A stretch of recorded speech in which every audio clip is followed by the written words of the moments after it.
Good morning students. आज हम कक्षा 8वीं से विषय हमारा हिंदी व्याकरण और हिंदी व्याकरण से हमारा जो विषय है पाठ 19 लोकोक्तियाँ। स्टूडेंट्स ये पाठ 19 से हमारा इसमें मुहावरे हैं और इसी में भी हमारी लोकोक्तियाँ। मुहावरे हम कर चुके हैं, आज हम करेंगे लोकोक्तियाँ। स्टूडेंट्स लोकोक्ति होती क्या है? लोकोक्ति जो शब्द है दो शब्दों के योग से बनी है, लोक प्लस उक्ति। लोक मतलब लोगों द्वारा, उक्ति यानी कहावत। जो लोगों द्वारा कहावतें कही जाती हैं वही लोकोक्तियाँ होती हैं। ये लोकोक्तियाँ यानी जो लोकोक्ति ये प्राचीन समय से चली आ रही है। समय के अनुसार, स्थिति के अनुसार कुछ कहावतें बनाई गई हैं, उन्हीं को ही लोकोक्तियाँ कहा जाता है। तो आइए हम शुरू करते हैं अपनी लोकोक्तियाँ। देखिए नंबर 1 है अंत भले का भला। अंत भी भला और भी भला। अच्छे काम का परिणाम अच्छा होता है, यानी अंत भले का भला का अर्थ है अच्छे काम का परिणाम यानी नतीजा होता है वो अच्छा होता है। वाक्य देखिए, अनमोल कष्ट सहकर भी ईमानदारी से परिश्रम करता रहा और ऊंचे पद तक पहुंच गया। कहा भी गया है अंत भले का भला। नंबर 2, आम के आम गुठली के दाम। अर्थ है इसका दोहरा लाभ यानी दोगुना लाभ। एक लाभ हुआ उसके साथ दूसरा भी लाभ हुआ। आज मैंने प्रगति मैदान से 1000 रुपए की किताबें खरीदी, उनके साथ ही मुझे 1000 रुपए के कूपन मिल गए। इसे कहते हैं आम के आम गुठली के दाम। यानी एक फला क्या हुआ उसका, देखो दोहरा लाभ कैसे। एक तो उसने 1000 रुपए की जो किताबें खरीदी यानी उसने उसके पास किताबें भी आ गई। दूसरा 1000 उतने जितने रुपए की उसने ये किताबें खरीदी थी उतने ही रुपए के उसका कूपन भी मिल गए, यानी उसका क्या होगा दोहरा लाभ होगा। अंधी पीसे कुत्ता खाए। इसका अर्थ होता है किसी के कमाए धन का अन्य ही उपयोग करे, यानी कमाई कोई और उसका उपयोग कोई दूसरा करे। विजय मेहनत से पैसे कमाता है परंतु उसके बच्चे खूब दावतें करते हैं। सच है अंधी पीसे कुत्ता खाए। अगला देखिए, अंधों में काना राजा। अर्थ होता है इसका मूर्खों में थोड़ा पढ़ा भी विद्वान माना जाता है, यानी जहाँ पर अनपढ़ हो मूर्ख हो वहाँ पर अगर थोड़ा बहुत भी पढ़ने वाला व्यक्ति होता है तो वही विद्वान कहलाता है। इस गांव में जब तक कोई अंग्रेजी पढ़ लिख नहीं सकता था तभी तक तुम थोड़ी बहुत अंग्रेजी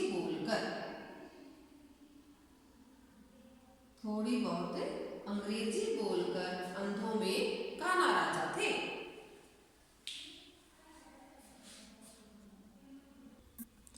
अगला देखिए, उल्टे बांस बरेली को। इसका अर्थ होता है विपरीत काम करना। जो बात मैंने तुम्हें कल समझाई थी वही तुम आज मुझे समझा रहे हो। यह तो उल्टे बांस बरेली को वाली बात हो गई। एक तो करेला दूसरा नीम चढ़ा। इसका अर्थ होता है स्वाभाविक दोष में किसी कारणवश एक और दोष होना। एक तो तुम स्वयं होशियार नहीं हो, दूसरे दुष्ट लड़कों में खेलते हो। इसे कहते हैं एक तो करेला दूसरा नीम चढ़ा। एक मछली सारे तालाब को गंदा करती है। अर्थ है इसका एक की बुराई के कारण सबकी बदनामी होती है।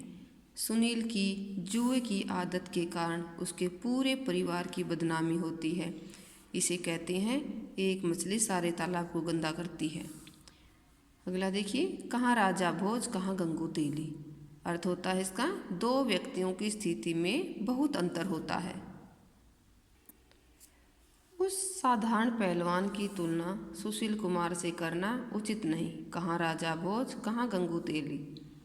कंगाली में आटा गीला, गरीबी में मुसीबत पर मुसीबत। घर में पहले से ही खाने को कुछ नहीं था, ऊपर से मेहमान आ गए। इसे कहते हैं कंगाली में आटा गीला। खरबूजे को देखकर खरबूजा रंग बदलता है। एक को देखकर दूसरा भी वही कार्य करने लगता है। कक्षा में एक छात्र अध्यापक को कहना न माने तो इसका असर अन्य छात्रों पर भी धीरे धीरे पड़ने लगता है। तभी तो कहा जाता है खरबूजे को देखकर खरबूजा रंग बदलता है। खोदा पहाड़ निकली चुहिया, परिश्रम अधिक लाभ कम। उसने 50 लाख रुपए लगाकर दुकान खोली थी, परंतु बचत हो रही है मात्र 5,000 रुपये प्रति माह। यह तो वही बात हो गई, खोदा पहाड़ निकली चुहिया। गंगा गए तो गंगादास, जमुना गए तो जमुनादास, जिसका कोई सिद्धांत न हो। दलजीत कभी कांग्रेस का तो कभी भारतीय जनता पार्टी का कार्यकर्ता बन जाता है। उसका तो वही हाल है, गंगा गए तो गंगादास, जमुना गए तो जमुनादास। घर का बेदी लंका ढाई, फूट विनाश का कारण बनती है। मीर जाफर जैसे लोगों के धोखे के कारण ही भारत गुलामी की जंजीरों में जकड़ा गया। सच्ची कहा है, घर का भेदी लंका ढाई। चोरी का माल मोरी में, गलत तरीके से कमाया धन बेकार ही नष्ट होता है। पिता ने भ्रष्टाचार से धन एकत्रित किया था, पुत्रों ने सब जुए मुड़ा दिया। इसे ही तो कहते हैं चोरी का माल मोरी में। छोटा मुंह बड़ी बात, योग्यता से बढ़कर बात करना।